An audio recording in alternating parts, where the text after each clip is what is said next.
Hello and welcome to the Michael Mama Show. I am your host, Michael Mamas, and we are coming to you from Mount Soma, home of the Sri Someshwara Temple in the mountains of western North Carolina.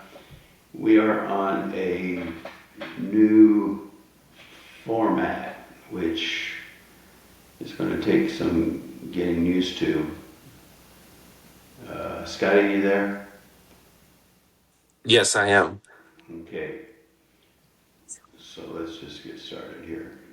Bear with us because, again, it's a new, what is this called, a platform, or what is it, Scotty? The new platform is called Riverside. Okay, so we're going to learn how to use it, but I think we're good now, even though all of a sudden, for some reason, I'm not on the full screen anymore. Um, Today's topic is an interesting one, and it's pretty, it's actually probably a long weekend class just to get into it, but I'll give you an overview here.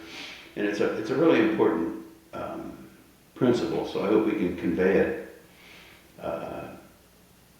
in a podcast. But before we get started, Scotty, I wanted you to talk a little bit about that website you found about fascia. You know, it's amazing because I've been, as I mentioned, I'm kind of exploring sumo deadlift, and you got me into, learning about fascia and how important the role of fascia is, and it's like an interface between the nervous system and the muscles and the body in general.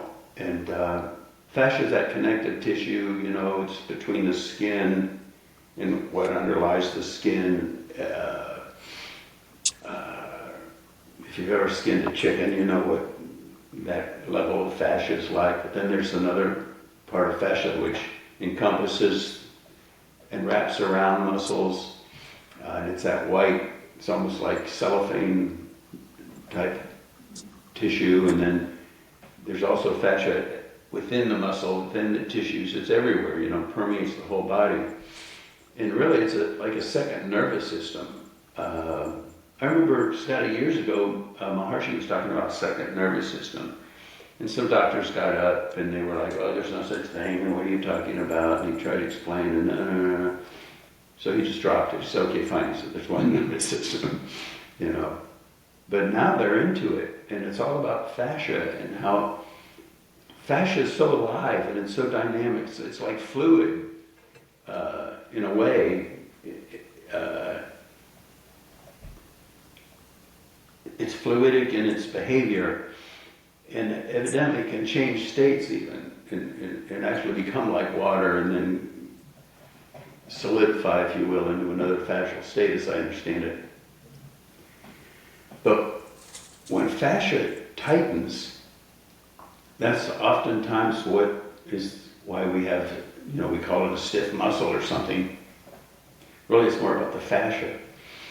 And so if we can release fascia and get fascia to function in a more intelligent way, it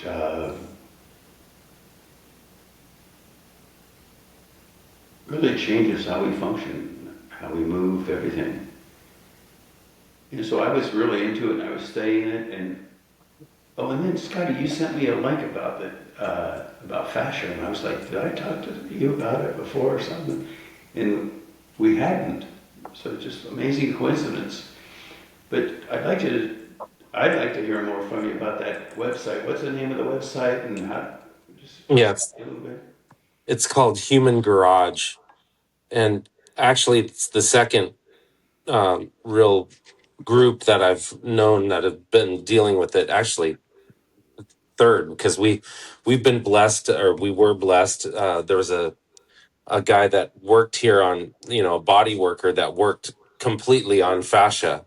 His name was Dean, Yeah, well, I know and golfers and all that, they worked on fascia. yeah, they do it, but this guy was the first guy that worked on it without, like, making tears come out of your face, because those Yeah, and rolfers were it's brutal. such a deeper understanding now, to my experience, because I've gotten Rolfed a fair amount, but now it's more about fascia as a living, dynamic interface between the central nervous system and the tissues.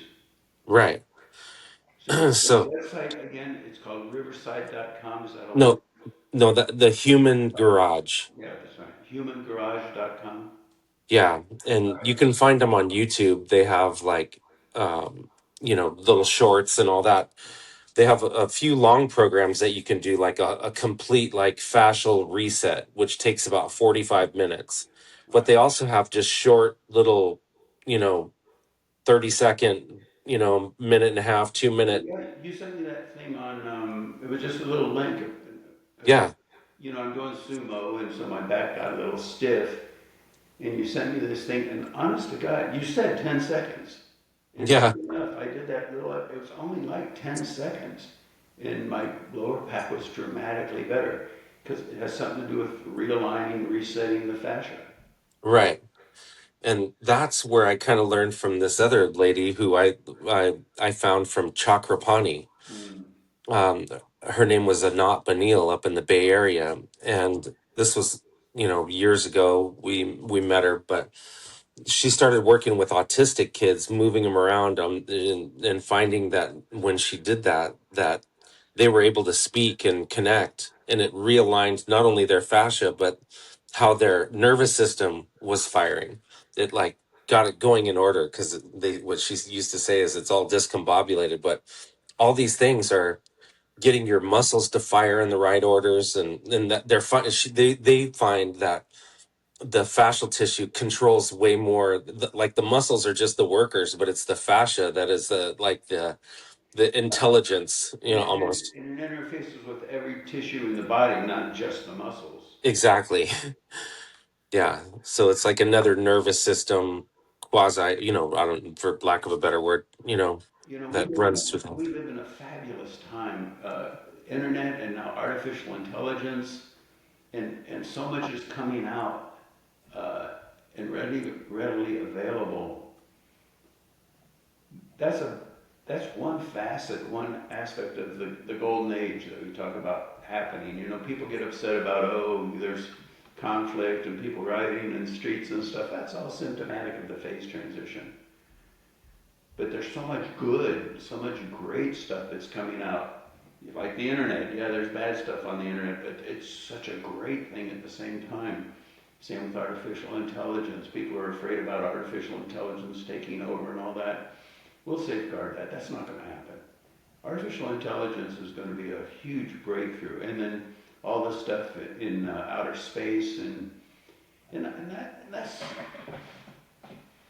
I don't mean to cut you off here, Scotty, because I'm so fascinated by the whole fascia thing, but at the same time, all of this, it's in the Vedic literature.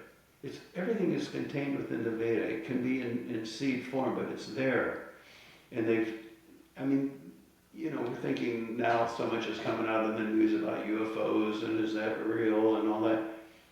Not only is it in the Vedic literature, there's also a categorization of the number of different species that are out there. And also, in one part of the Veda, they explain how to build a flying saucer. And the problem has been that it called for one particular element. We didn't know what it was talking about. We didn't know what that was. But now it's interesting that they're coming out with, what is it, element, Scotty?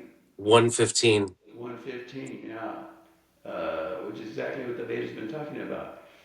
And it's just one small aspect of that thing. The technologies of, how to build the pyramids in Egypt and levitating rock and turning rock into like liquid and then back into rock, and all that is in there and so much more. But it's remarkable that we ignore it largely. Part of it is because the Veda also talks about the different yugas. A lot of the things we thought were fixed in physics, we're starting to realize now are not fixed. They change over time. The laws of nature change over time. And in the Vedic literature, they qualify that, they define that as the different yugas. The different yuga, the laws of nature are different, and they're radically different. So if you read Vedic literature and you don't understand that, then you're going to read principles that apply to a different yuga, and we're saying that doesn't make any sense. It's mythology, but it's not mythology. It's an accounting for the laws of nature as they change from yuga to yuga. And yugas are huge, long expanses in time. And again, right now, we're shifting from a period of Kali Yuga, which is the age of ignorance, the age of oblivion, kind of touching on what we're going to talk about in this podcast if we get to it, into the Sat Yuga, which is an age where infinity is fathomed. We function in harmony with nature, with the totality of nature, the infinite profundity of nature. And why don't we open up to that? Why don't we read that and say, oh my God, this is a revelation. This is fabulous. The Vedic literature is all right there. The very nature of Sanskrit, the very nature of existence, how language interfaces with the structure of existence, what it means to be human, all that is right there. But why don't we do it? Why don't we embrace that? Why do we reject it as mythology or whatever? And it's all about our bandwidth, really. How expanded is our bandwidth? And the thing is that we live in our own small worlds, all of us. We have our own little world that we live in. And it's a narrow bandwidth. Well, why would people do that? Well, for one, it feels safe, it's comfortable, it's what we've been indoctrinated into thinking. It helps preserve our identity. I mean, even the idea, which I thought was ridiculous, but the idea that, oh, well, if UFOs turn out to be real, then the religion is over. I mean, hello. It makes zero sense. It expands our understanding of it, but it doesn't negate it.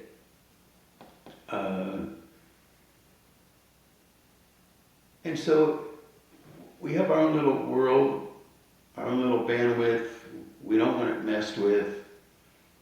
It avoids conflict in our own minds and in our interaction with our loved ones or society in general.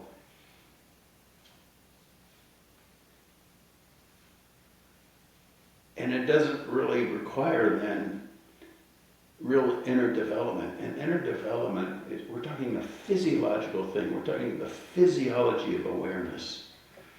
Because you see, these things are not about adopting another belief system.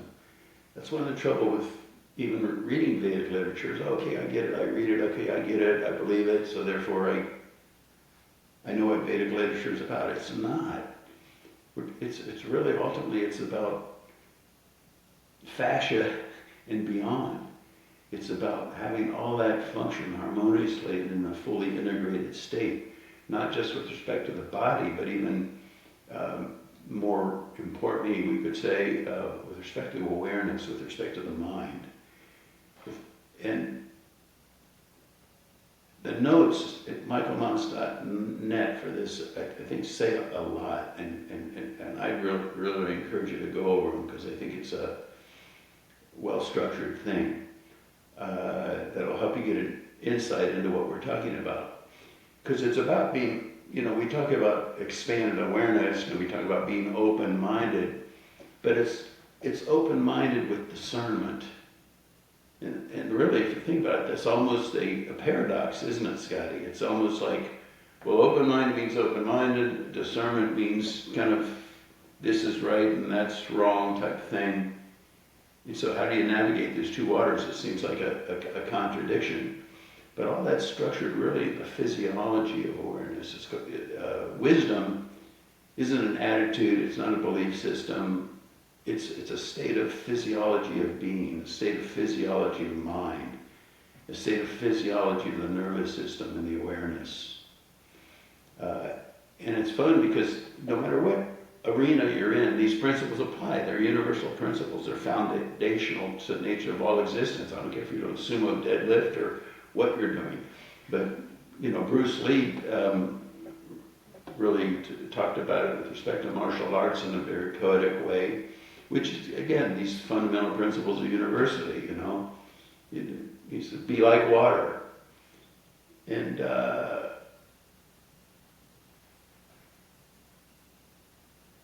see, water, it really, it doesn't hesitate in the sense that, you see, like looking at it from a physiological perspective, if you're swinging a golf club like Scotty is so good at doing, if there's hesitation in the stroke, it's going, it has to be fluid and natural. It doesn't hesitate. There's no catching. Same with the function of our own awareness. It doesn't hesitate in that regard. There's a fluidic nature to how it works. It doesn't panic. And that's such a beautiful idea, really.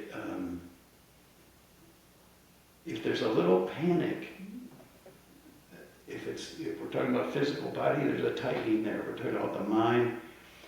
Once we panic, then the mind is just off on a tangent. So it's about being like water,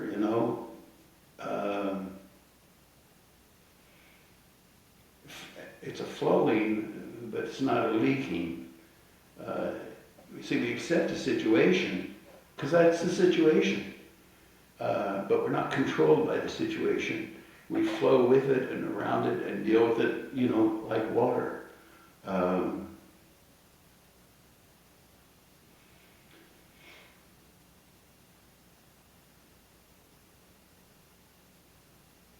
People talk about expanded awareness, but what it can do is it can lead to like being porous. We have these different principles and they come in and they sort of take us over and dominate our awareness and dictate to us how to think and how to feel. We become really, in a sense, overwhelmed. At least the physiology does, the consciousness does, if not the emotions. So we're like porous. But can we be perceptive, but not porous? See, water's integrity doesn't compromise when it flows around rocks or whatever going down the stream. It's not porous.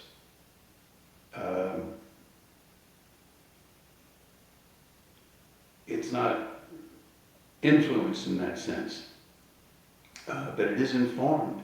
The rock is there just naturally, spontaneously, without hesitation, without resistance, flows. It doesn't become scattered.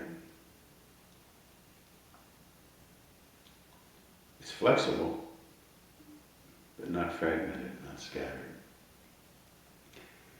So that's what we're talking about here, and it's such a beautiful principle. And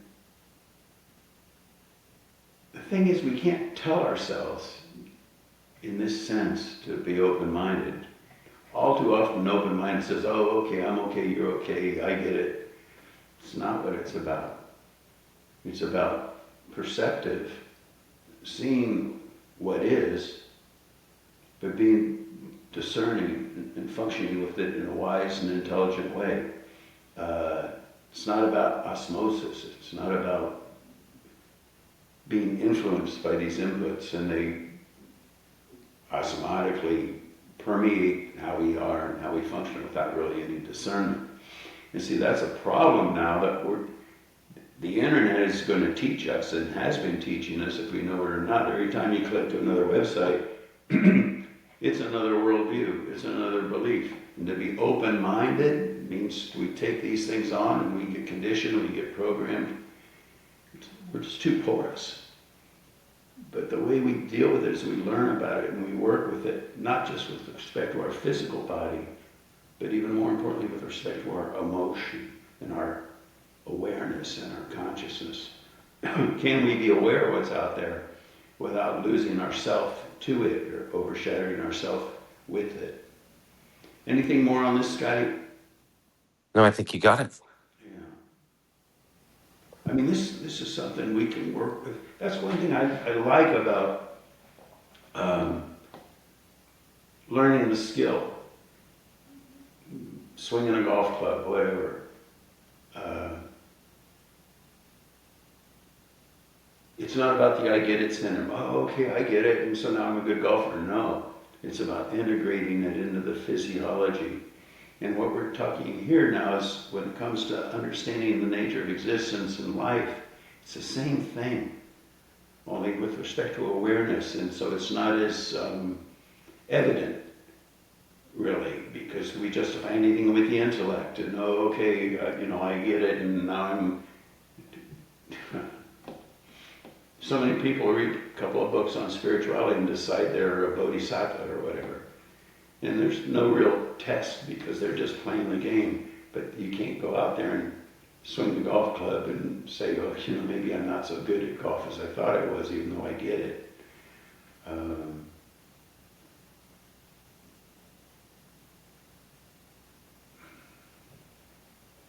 That might be enough. It's such a valuable topic. We're talking about consciousness, the evolution of consciousness, unbounded, infinite, but with discernment. All right, I think that's it for today, huh, Scotty? Yes.